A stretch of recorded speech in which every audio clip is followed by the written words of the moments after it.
अगर आप भी उनमें से हैं जो दे रहे हैं RPSC psychology assistant professor examination 2025 की, तो आपको ध्यान रखना है किन्हीं बातों का। सबसे पहले रीसेंट चेंजेस की बात करें, 36% का यहाँ पर आपके सामने ब्रैकेट आ चुका है, यानी कि आपको पेपर नंबर फर्स्ट में मिनिमम 27 स्कोर करना है, पेपर नंबर सेकंड के अंदर आपको अगेन मिनिमम 27 स्कोर करना है, और पेपर नंबर थर्ड में अगेन आपको यहाँ पर मिनिमम 18 नंबर स्कोर करना है। ठीक है, इतना स्कोर करते हुए आएंगे, टोटल बनेगा कितना आपका? टोटल बनेगा आपका 72। और लेकिन केवल 72 नंबर लाने से आपका काम नहीं चलेगा, आपको यहाँ पर आगे जाकर 80 का जो बेंचमार्क है उसको भी यहाँ पर क्वालिफाई करना होगा। अब ये पूरी क्या डिटेल्स है, इसको जानने के लिए आप जो यहाँ पर आई बटन पे वीडियो है इसको देख सकते हैं, बाद में डिस्क्रिप्शन में भी आपको लिंक मिल जाएगी। लेकिन फिलहाल इस वीडियो को स्टार्ट करते हैं और बात करने वाले हैं आपके सामने कि आप नेक्स्ट 2 मंथ्स में आपने क्या चीज़ें करनी है, किन चीज़ों को आपने ध्यान देना है, ताकि आप यहाँ पर आरपीएससी एपी परीक्षा के अंदर अच्छे से स्कोर कर पाएँ, प्रॉपरली स्कोर कर पाएँ। उसी के साथ साथ ना केवल पेपर नंबर फर्स्ट में, पेपर नंबर सेकंड में भी आपको जो है पकड़ बना के चलनी है, उसको आपने मजबूत करके चलना है यहाँ पर, ताकि आप किसी भी आयाम के ऊपर, किसी भी डायमेंशन में, एटलीस्ट साइकोलॉजी में आप कहीं भी पीछे ना रहे।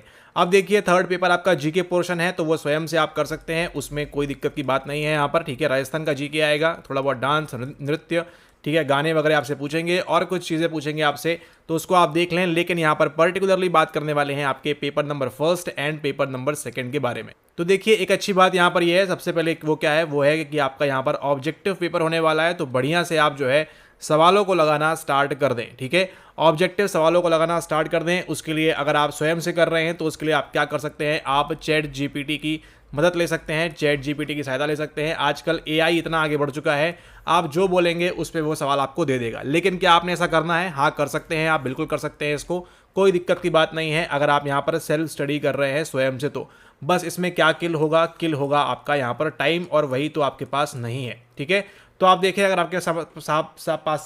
आपके सामने समय है तो इसको आप लगाएं, चैट जीपीटी का इस्तेमाल करें, एआई जेमिनी का इस्तेमाल करें, और बहुत सारे वहाँ पर मॉक लगाएं फ्री में, बिना किसी की मदद के। आप जो है वहाँ पर बड़े आराम से स्वयं से घर बैठे वहाँ पर आप मॉक लगा सकते हैं।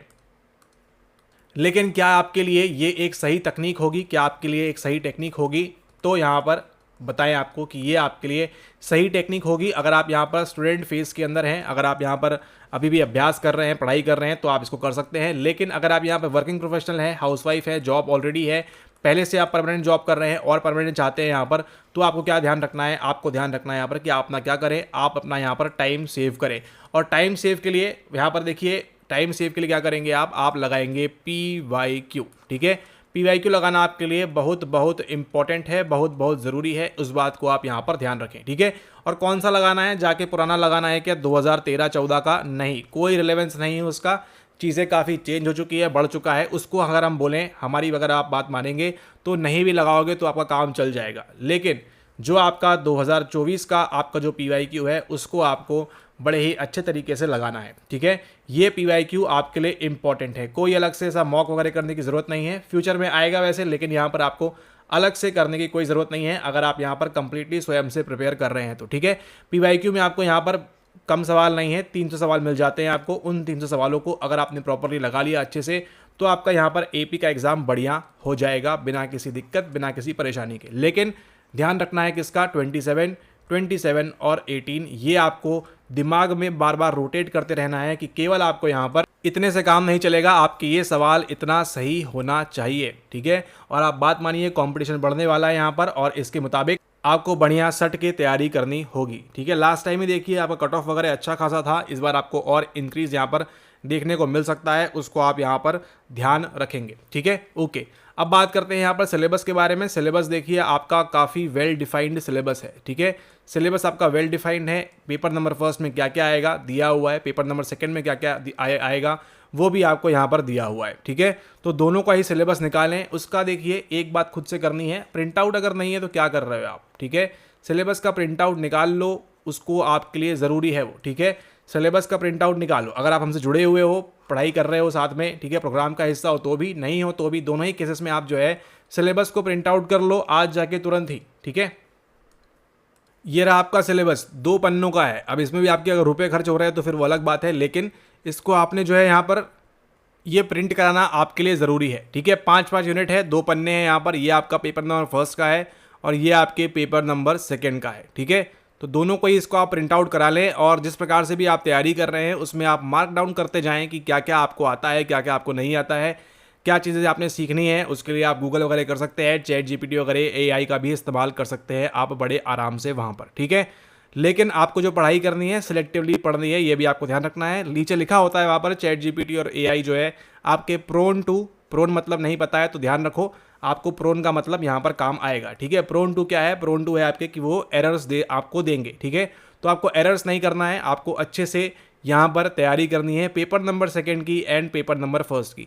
कंपैरेटिवली देखिए पेपर नंबर 1 आपको इजी लगेगा, लेकिन पेपर नंबर 2 में आपके पसीने छूट सकते हैं क्योंकि कुछ यहाँ पर नए टॉपिक्स हैं और उनके बारे में अपडेटेड चीज़ें वगैरह आपको नहीं मिलती हैं। तो उसको आप ध्यान रखें, गूगल वगैरह का आप यहाँ पर इस्तेमाल कर सकते हैं और अच्छे से प्रिपेयर कर सकते हैं अपने आने वाले एग्जाम के लिए, ठीक है। 75 नंबर का है आपका पेपर यहाँ पर, लेकिन 75 में से लाने कितने हैं आपको ये बात ध्यान रखो। 75 में से लाने हैं आपको कितने? आपको लाने हैं यहाँ पर 24 नंबर। ये आपके आने ही आने चाहिए, नहीं आएगा तो पूरा का पूरा पेपर जो भी आपने किया है वो डिस्कार्ड हो जाएगा। भले ही आपके 180 नंबर आ रहे हों टोटल, लेकिन अगर आपका यहाँ पर 24 में से 23 भी रह गया या 22 भी रह गया, 21 भी रह गया किसी एक पेपर में, यानी कि पेपर नंबर 1 और पेपर नंबर 2 में, तो भी आपको यहाँ पर क्वालिफाई नहीं माना जाएगा, ठीक है। तो तीनों ही पेपर आपके लिए इंपॉर्टेंट हैं, इस बात को आप ध्यान रखें। अब आप कुछ चीज़ छोड़कर चले जाएंगे, that is not going to happen. ये आपका काम चलेगा नहीं इसके मुताबिक, ठीक है। आपको सारा कुछ पढ़ के जाना होगा अच्छे से और बढ़िया तरीके से, और आपको जो है पेपर नंबर 2 पे पेपर नंबर 2 बोल रहे हैं, आपको जो PYQs है उनको लगाना है अच्छे से, क्योंकि ये आपका रिपीट होगा 100%, ठीक है। जो PYQ लगा के बैठा है वो तो ऑब्वियस सी बात है वहाँ पर 0.5 करके नंबर बटोरता जाएगा, लेकिन अगर आपने PYQs नहीं किए हुए हैं, नहीं लगाए हुए हैं, तो आपको डिफ़िकल्टी ऑफ कोर्स आपको वहाँ पर देखनी पड़ेगी एग्जाम के अंदर, ठीक है। तो PYQs 300 PYQs हैं, उनको लगाएं, अच्छे से लगाएं, बार बार लगाएं और जितना बेहतर तरीके से हो सकता है उसको वहाँ पर आप अपडेट करें अपने नॉलेज को। जो आपको नहीं आता है उसको क्या करें, उसको आप वहाँ पर नोट डाउन करें कि ये मुझे क्यों नहीं आता है, कहाँ से सीखना है, क्या करना है मुझे, ठीक है। उसके बारे में अभ्यास लें, उसके बारे में पढ़ाई करें और अच्छे से प्रिपेयर करें आने वाले एग्ज़ाम के लिए। आपका जो है paper number 2 and paper number 1 दोनों। ये रहा आपका पेपर नंबर 1 का सिलेबस। इसमें आपका रिसर्च मेथड्स एंड टेस्टिंग ये एक इंपॉर्टेंट फैक्टर हो जाता है आपका, और फिर आपकी पर्सनैलिटी वगैरह, और ये आपका motivation, emotion, thinking, learning, memory process और बायोलॉजिकल बेसिस ऑफ बिहेवियर। अगर बात करें पिछली बार का पेपर थोड़ा सा आपका इजी कंपैरेटिवली कह सकते हैं, लेकिन अभी जो पेपर आएगा इसमें आपको और डीप डाउन टॉपिक्स आपको यहाँ पर देखने को मिल सकते हैं इन वाले टॉपिक्स के अंदर से भी, ठीक है। तो आपने क्या करना है, आपने पूरा बेसिक से स्टार्ट करना है, बेसिक से लेके एडवांस लेवल तक आपने हर चीज़ को जानना है। अगर यहाँ पर लिखा हुआ है तो वो आपके दृष्टिकोण में, आपके दिमाग में कहीं ना कहीं किसी न किसी कोने में जाके आपके हिप्पोकैम्पस में कहीं ना कहीं वो सेट होना चाहिए, ठीक है। कि हिप्पोकैम्पस कहाँ होता है, क्या काम है, क्या काम नहीं है उसका, कहाँ का मदद करता है, कहाँ का मदद नहीं करता है, ये आपको ध्यान देना है। और छोटी से छोटी जो चीज़ें हैं, छोटी से छोटी जो बारीकियां हैं, उनको भी आपको पकड़ के चलना है। यर्केस डॉटसन लॉ में आप गलती नहीं कर सकते कि इन्वर्टेड यू बनेगा, कि ऐसा वाला बनेगा या ऐसा बनेगा, ठीक है। कोरिलेशन में आप गलती नहीं कर सकते कि कहाँ स्कैटर प्लॉट का इस्तेमाल होता है, कहाँ पे नहीं होता है। तो जो छोटे छोटे सवाल है वही आपको 0.5 यहाँ पर लूज़ करा सकते हैं नंबर, ठीक है। और ये 0.5 करते करते ही आपको जो है क्या करना है, आपको सवालों को सही करना है, जो कि आपको मिलने वाले हैं आपको 150 सवाल आपको पेपर नंबर 1 के अंदर, ठीक है। तो टेकआउट क्या है इस वीडियो से, आपको क्या क्या बातों का ध्यान रखना है। आपको ध्यान रखना है सबसे पहले आपके पास क्या होना चाहिए, आपके पास सिलेबस होना चाहिए, ठीक है। आप PDF फॉर्म में रख सकते हैं, मुबारक आपको। ऑफलाइन लेना चाहते हैं ऑफलाइन ले सकते हैं आप उसको, सिलेबस को, ठीक है। लेकिन उसको सीरियसली पढ़ना स्टार्ट कर दीजिए। लेस देन आपके सामने 60 दिन बचे हुए हैं, कम से कम 60 दिन से भी कम का समय आपके सामने यहाँ पर है, तो इसको आप ध्यान रखें। उसी के साथ साथ नंबर 2 में आपकी है PYQ को आप ले लें, ठीक है। PYQ लगाना स्टार्ट कर दें और PYQs की प्रैक्टिस करना भी आप यहाँ पर स्टार्ट कर दें। पूरा का पूरा कवरेज रखिए पेपर नंबर 1 का एंड पेपर नंबर 2 का, दोनों PYQs आपके सामने अवेलेबल है। आप जाके RPSC वेबसाइट से इसको फ्रीली डाउनलोड भी कर सकते हैं, ठीक है। अन्यथा कहीं भी कुछ भी आपको एक्स्ट्रा करने की आवश्यकता नहीं है। हाँ, अगर आप RPSC की PYQ ई बुक चाहते हैं तो आपको डिस्क्रिप्शन में डिटेल्स दी गई है, उसको आपको मिल जाएगा, तो उसको आप लगा लें, जो कि आपको कुछ इस प्रकार से दिखती है। और इसके अंदर आपका 2014 का पेपर भी है, 23 का पेपर है, सब कुछ आपको यहाँ पर अरेंज किया हुआ है जैसे RPSC ने दिया हुआ है, ताकि आपको अलग अलग PDF की तरफ ना भागना पड़े, एक ही जगह आपकी सभी चीज़ें यहाँ पर आपको मौजूद हो जाएं, paper number 1 and paper number 2 दोनों के अकॉर्डिंग, ठीक है। ताकि आप अलग अलग PDF ना बटोरते रहें, जहाँ आपका समय है पढ़ाई करने का तो पढ़ाई करें और सभी की सभी चीज़ों को अच्छे से अपने अंदर यहाँ पर एनकोड करें प्रॉपरली, ठीक है। वो आपको छोटी से छोटी चीज़ें पूछेंगे कि एनकोड स्टेज, स्टोरेज स्टेज और रिट्रीवल में क्या क्या होता है, और डिफिकल्ट से डिफिकल्ट आपको जाके आगे नेटवर्क मॉडल, मेमोरी मॉडल, वो सब भी आपको यहाँ पर पूछ सकते हैं, ठीक है। लेकिन आपका काम क्या है, आपका काम यहाँ पर ये है कि आपने किसी भी चीज़ को छोड़ना नहीं है कि ये नहीं आएगा, ठीक है। ऐसे पहले कर देते आप पुराने वाले एग्जाम में चल जाता, लेकिन अब जो कहानी है 27 नंबर की, आपको क्या पता कि आपका वही 27 नंबर जो है, सॉरी 24 बोला था कि आगे नहीं, 27 है आपका, वो देख लीजिएगा, ठीक है। 18% सॉरी 36% जो होता है उसको देख लीजिएगा, वो आपको मिनिमम यहाँ पर लाने ही होंगे, ठीक है। तो अब तो ये बात बिल्कुल भी लाजमी नहीं यहाँ पर कि आप फर्स्ट या सेकेंड पेपर में कुछ भी, एक भी सिंगल ड्रॉप इवन आपने छोड़ना नहीं है, ठीक है।